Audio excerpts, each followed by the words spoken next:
The van fishtailed around the final bend, tires skimming the edge of the road. Its headlights barely pierced the pitch-black curtain of forest on either side. The engine roared, but the driver kept one hand lazily on the wheel, the other casually flicking through the radio stations like they weren't barreling through the middle of nowhere. "Great place for a vacation," said the one who had been staring out the window since they left. They pulled their hoodie tighter, scanning the tree line. The one in the back seat was bouncing with energy. They kicked the front seat. "Yeah, this is definitely the spot where we get eaten by something. I'm calling it now." The one with the bulging backpack grumbled, giving their seat a shove. They hadn't been excited about the whole pack light idea. Now they were paying the price. The driver slammed the van into park, the sudden stop jolting everyone forward in their seats. He glanced back with a wide, crooked grin. Before anyone could fumble with their seatbelts, he was already out the door, boots hitting the gravel with a crunch. "Not unloading," he said over his shoulder, already heading for the cabin. The pack mule shook their head, grabbing a cooler and cursing under their breath, ready to unload whatever the hell they'd brought that was apparently essential. The energetic one bounced out after them, cracking their knuckles. "Bet we'll find something to mess with in the woods. I mean, this place screams misadventure." The woods swallowed the cabin whole, quiet, eerie, the perfect setting for things to go very, very wrong. The cabin itself was a one-room joke, a cramped little shack where the air smelled like a mixture of rotting wood and damp. Sleeping bags were scattered haphazardly across the floor, like no one had bothered to pick a spot, just crashed wherever they landed. The cooler sat untouched in the corner, forgotten for now. The shelves were stacked with an almost comical amount of snacks, chips, candy, mystery brand soda, like someone had prepared for a siege of the munchies. And judging by the vibe, they weren't wrong. Everyone collapsed onto the floor, staring at the roof. A few minutes of silence passed before the group decided that it was time to stretch their legs. "Let's go for a midnight walk," said the energetic one, practically skipping toward the door. The pack mule let out a sigh, but they still grabbed their jacket and followed like the reluctant sheep they were. The skeptic just shook their head, but tagged along anyway. No one was going to let them sit alone in that murder cabin. For a while, it was just the sound of their footsteps crunching on the dirt road and the soft rustle of something that could have been a squirrel, or maybe a bear. After all, they were in the middle of nowhere, and everything felt wrong in a way they couldn't quite explain. "Okay, this is just weird," said the energetic one, snapping out of their own thoughts as the trees cleared. They stopped at the end of the road, eyes locking onto a street sign. It was just standing there. "Who needs a sign out here in the middle of nowhere?" The sign gleamed in the moonlight, so pristine it looked like it had just been polished, the metal untouched by the elements. It was almost comical how out of place it was, like someone had dropped it here for their amusement. The pack mule squinted at it like it might sprout legs and chase them. "Merge? What kind of street sign is that?" the skeptic muttered, eyeing the sign suspiciously. The pack mule rolled their eyes, but even they couldn't argue. The energetic one grinned, already sizing up the sign. "Let's steal it," he said with a sneaky whisper. Without waiting for an answer, he scrambled up the pole, eagerly tugging at the sign. The rest of the group exchanged glances, none of them quite sure how to react. The driver gave a half shrug, scanning the area for any signs of life. When nothing moved in the woods, they nodded to the energetic one, who was already trying to wrench the sign free. The pack mule rolled their eyes but said nothing, hands jammed into pockets, body language screaming, "I'm only here because I have to be." They half turned, staring out into the trees, as if the woods might just swallow them whole and give them an excuse to leave. Once the sign came loose with a metallic screech, the group went still for a moment. Then, the driver stepped forward and grabbed at the sign like it was no big deal, while the energetic one jumped down with a laugh. The skeptical one finally took a step forward, arms crossed tightly. They stared at the others, a sour expression plastered on their face. But when no one else moved, they grabbed the other side of the sign. "Whatever, guess we're all carrying it now." The pack mule hesitated, but reluctantly reached for the opposite side, clearly only doing it because everyone else had. They started walking back, the sign between them, but no one was particularly eager. It wasn't a long walk, but it felt like an eternity. The sign seemed heavier the farther they walked, but no one complained. There was no point. They trudged back together, the weight of the sign matching the weight of their shared, increasingly stupid decision. They stumbled back into the cabin, the door creaking open as they approached. The merge sign was still clutched between them, now more a ridiculous trophy than anything else. They tossed it into the corner, barely giving it a second glance, and immediately went to work settling in. Everyone flopped onto the mismatched furniture that had definitely seen better days. The couch squeaked ominously as they each found their spot, and the wood stove crackled in the corner, filling the air with the warm, earthy scent of burning pine. The merge sign, leaning casually against the wall, had somehow found its new place in the chaos. It fit right in, though. The room was a hodgepodge of too many blankets and questionable decor. Still, they all sighed in unison, like this was paradise. "All right, now this is a vacation," said the energetic one, searching their bag for a special treat. The pack mule, already on the couch, spread out like they were claiming territory. They eyed the merge sign like it might do something weird at any second. They stared at it for a beat longer than they intended. "Anyone else think we're one bad decision away from being on a true crime doc?" The pack mule muttered, eyes narrowing at the sign. The skeptical one rolled their eyes as the first song kicked in, but even they couldn't help but tap their foot to the music. Everyone was in their own little zone, drifting from one topic to the next like it didn't matter where the conversation started or ended. Hours passed. Everyone was in their own little world, relaxed, weightless, and content. For the moment, everything felt good. The merge sign still leaned against the wall, like it belonged there, pulsing faintly in the corner. No one noticed. No one cared. For a while, everything was perfect. Laughter echoed around the cabin, jokes blending into one another, each person lost in the comfortable, warm cocoon of complete nonsense. But then, the skeptical one, who'd been oddly quiet for a while, paused mid-laugh, eyes narrowing. They were sitting upright now, staring at the corner like they'd just spotted a ghost. Their eyes were locked onto the merge sign, and they couldn't seem to look away. The pack mule, sitting beside them with a half-eaten bag of chips in their lap, shot a sideways glance with bloodshot eyes. "What? What are you looking at?" The skeptical one's gaze didn't shift. "It's that thing. They were so focused, they looked like they'd just seen a murder in real time. "Hey, come on, you're freaking us out," the pack mule said and nudged them. And then, it happened. Their arm, like some twisted horror movie magic, slid into the skeptical one's side. The pack mule's skin merged with the skeptical one's as though they were just one more piece of furniture in the room. They both froze. Neither moved. They both looked at each other, eyes wide, trying to process what had just happened. The room was still for a moment, then... "What the...?" The driver's voice cracked the silence. The group erupted into a collective burst of giggles. It was just a hallucination, right? But no. The skeptical one's hand was still fused to the pack mule's side, skin stretched unnaturally between them, their arms bent in grotesque angles. It wasn't funny anymore. The giggles subsided. For a moment, they all stared at each other in disbelief. Then, the giggling started again. The energetic one laughed so hard they couldn't breathe, but even they were starting to notice that this wasn't normal. No way, the skeptical one said, their voice trembling. The pack mule tried to pull away, but their skin just stretched with them. It was like one of those cheesy horror movie scenes where the person can't get away, but this time, it wasn't a joke. It was all too real. All right, that was too much, the driver said, clearly uncomfortable now. They tried to get up to help, but as they planted their hands on the floor to push up, their palm stuck to the chair. Not just a light tap. It was like the chair had decided it wanted them now. What's happening?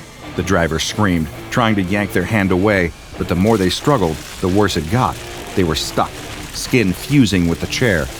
I can't move, the driver yelled, only to realize their feet were slowly bonding to the carpet, too. The room was closing in around them, every inch of the cabin pulling them in like some grotesque, sticky trap. "Guys!" the energetic one shouted, trying to get up and help, but as they stood, their own skin stuck to the blanket beneath them. I can't move either." They tugged, but the blanket came with them. No, not just the blanket. Their legs were glued to it, melded to it, like they were part of the fabric. The pack mule gasped, their eyes wide with panic. Their body was half melted with the skeptical ones, but it wasn't stopping there. The blanket under them was starting to melt into them. They could feel their skin fusing to the other person's, the feeling too much, too wrong. In the midst of it all, the merge sign pulsed again, silently mocking them in the corner. The panic started like a ripple, a small wave of disbelief, but it quickly morphed into something much worse: desperation. They screamed, but the sound barely escaped their mouths. They were part of the room now, part of the furniture, a disgusting, sticky patchwork quilt of flesh and wood. The merge sign pulsed with cruel delight in the corner. No one could move, no one could speak, and the worst part, they knew it. They knew they were stuck here, trapped, and nothing would change. Not unless someone else came along to discover the nightmare they'd become, but even that seemed unlikely. They were part of the room, part of the walls, the furniture, a permanent fixture. The merge sign's pulsing grew stronger, as if it was feeding off their fear. The energetic one jerked their body, still trying to free themselves from the blanket they had become one with. Their legs were stuck in it, melded into the fabric, flesh intertwining with the fibers, as though they'd been part of it all along. Their legs buckled beneath them, and they crashed to the floor, but the blanket came with them. It was like they couldn't escape it. Each time they pulled, the fabric twisted and bonded with their skin, the sensation of it tearing through their flesh as horrifying as it was disgusting. No!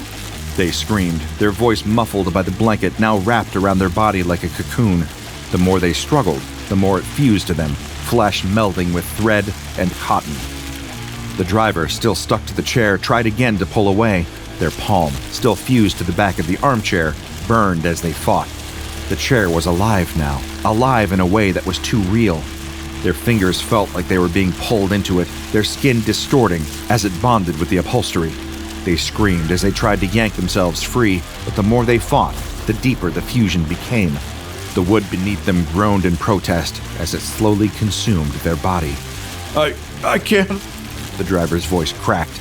They couldn't move. They couldn't even think straight. The pack mule was still fused to the skeptical one. The two of them, a grotesque mess of skin, now completely melded together at the arm and chest, couldn't move apart. The pack mule tried to pull away, but the more they struggled, the worse it got. The skeptical one's skin stretched with them, and their arms bent in twisted angles, the flesh pulling in ways it was never meant to. Stop! Just stop! The skeptic cried out, but it was too late. The panic set in, and their voices cracked in desperation. The pack mule, trying to break free, only ended up twisting more grotesquely into the skeptical one.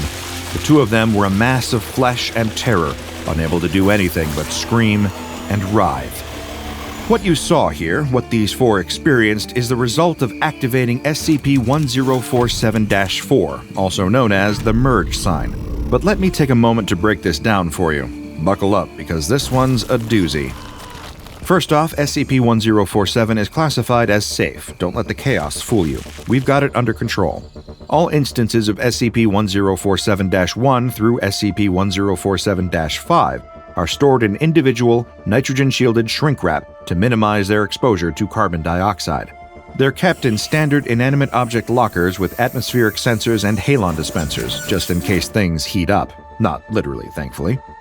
SCP-1047 is made up of 6 different types of street traffic signs. Each one does something a bit different, but they all have one thing in common. When you bring them into a room where the air has a certain mix of gases, mainly elevated carbon dioxide, that's when the fun starts.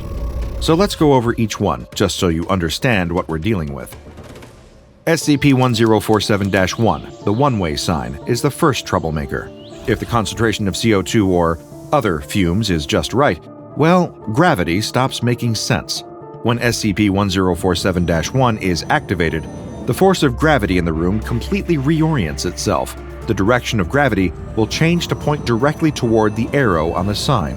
So if that sign is pointing down, you're falling straight down. And if you're in something like a mobile home or a camping tent, things get interesting. The room might even start floating. Yes, floating until the gravity realigns with the sign, which could leave you anywhere from the ground to the upper atmosphere. Then we've got SCP-1047-2, the stop sign. When this one's activated, everyone in the room stops, as in total paralysis. You can't move, you can't blink, you can't even breathe without assistance. It's like being trapped in your own body, completely frozen while everything else goes on around you. As you can imagine, the deaths from this one aren't pretty. Next, we've got SCP-1047-3, the no parking sign. This one is for the hyperactive crowd. When this one activates, everyone in the room is suddenly unable to stop moving. They pace. They can't sit still, can't rest. It's like being stuck in a loop, walking in circles until exhaustion finally takes over.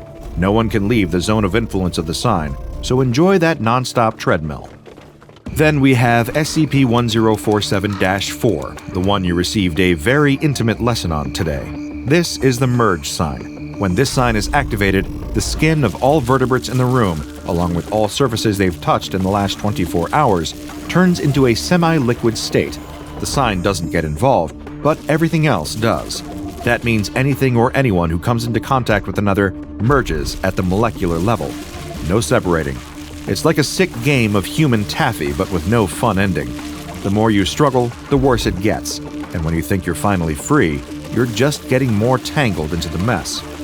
SCP-1047-5, the yield sign, is a different type of hell. It is more of a mind control situation. When SCP-1047-5 activates, all vertebrates in the room lose their willpower. They'll just sit there, staring blankly ahead until someone gives them a command. And even then, they'll only do what they need to obey, and only as much as necessary. It's like being a puppet. No agency, no control. And finally, we have SCP-1047-6. To be honest, this one is an oddball as far as anomalies go. It's a speed limit 55 sign. When this one activates, it messes with the laws of physics. The speed of light slows down to 55 miles per hour within its area of effect, which causes some extremely weird effects. Time moves differently. Light is slower. It's like being trapped in a weird, glitchy reality. Not a fun situation. But that's just the basics. Let's talk about how this all came about, shall we? SCP-1047 was discovered after Incident 1047-A. Some genius thought it would be a great idea to steal one of the one-way signs from a city street and use it as a wall decoration in their apartment. Sounds like a harmless prank, right? Well, it turned into something much worse. Shortly after that incident, a truck crashed into the building. It wasn't a small crash. 5 people died. The scene was gruesome, to say the least. Now, when the Foundation caught wind of the situation, we were able to piece together the chain of events. Apparently, this wasn't some random theft. The city councilor, who had been extremely vocal about an uptick in street sign thefts, publicly stated that anyone who was caught taking signs would, quote, get what they deserve. It was a thinly veiled threat, one that would come back to haunt her in ways she didn't anticipate. When we went to interview her about the theft, we got there just in time. Before we could even ask a question, she died. Just collapsed. It was a very sudden, very dramatic exit. Weird, right? But it didn't stop there. While we were dealing with her case, a second council member died from a sudden cerebral hemorrhage. 2 employees from the city's Department of Infrastructure also dropped like flies, struck by lightning in the middle of a thunderstorm. Seems like bad luck, doesn't it? Except it wasn't. And then the icing on the cake. When we did the autopsies, we found something strange. Identical teeth. Not just the same kind of dental work or a similar set of teeth. They were identical down to the minute details, the same color, shape, and alignment. It was like someone had made a copy of their dental structure. No natural cause for that. At that point, we knew something bigger was going on. Foundation staff retrieved the one-way sign from the apartment, and that's when we got a clearer picture of just what SCP-1047 was capable of. Now let's talk about containment. We take no chances with these signs. We store SCP-1047-1 through SCP-1047-5, all of the street signs except the speed limit 55 one, in nitrogen-filled shrink wrap to limit their exposure to carbon dioxide. They're locked away in standard inanimate object lockers complete with atmospheric sensors to monitor CO2 levels and halon dispensers that will kick in if there's any fire. As for SCP-1047-1, the one-way sign, we make sure the arrow points toward the ground when it's stored. Why? Because we really don't want any more gravity problems, if you catch my drift. As for SCP-1047-6, the speed limit 55 sign, yep, that one's not so easy to contain. It's still out there, trapped in an apartment building. The Foundation bought the building through a front company, and it's been sealed off. We've set up dual pump systems to pump out the atmosphere in the room with SCP-1047-6 and replace it with nitrogen, which should lower the CO2 levels enough to stop the sign from activating. Those pumps have been running non-stop for years, but it's going to take about 473 more years before we're completely out of the woods on that one. While maintaining those pumps, the staff on site wear radiation dosimeters and follow strict health regulations for any exposure to the area. Because, when time itself starts to slow down, it gets a little tricky to figure out what's normal anymore. All in all, street signs are meant to keep you safe, not get you tangled in some weird reality-bending mess. So the next time you're thinking about borrowing a sign, remember this: you might end up merging with far more than you bargained for.